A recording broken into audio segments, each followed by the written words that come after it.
when you're training and your feet are on the ground, it helps you ground yourself down, physically ground yourself, not this emotional grounding or whatever, but it helps you physically ground yourself and now involves your feet with whatever you're doing with your hands. So now, having said that, watch this. And we're going to do this test later. Your hands have an arch. So if my hands are on the ground, which yours are going to be, when you start to do more training of this, in this fashion, the soles of your hands are going to be on the ground like the soles of my feet were on the ground.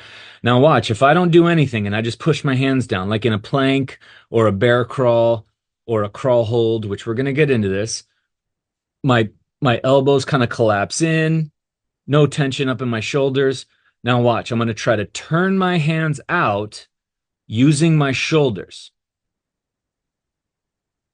And you see, since this is the knee of the upper body, remember I talked about that before, your feet and hands, wrist and ankles, elbows and knees. So when I found my feet, my elbows rotated out. Same thing here. When I find my hands, my elbows rotate out. Now watch the inner arch of this hand.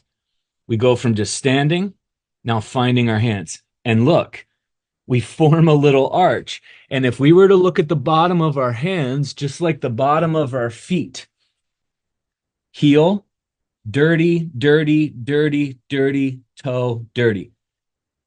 Well, when we do hand work on the ground, it should form the same thing. Heel, dirty, dirty, dirty, dirty, dirty, dirty, dirty, instead of dirty there.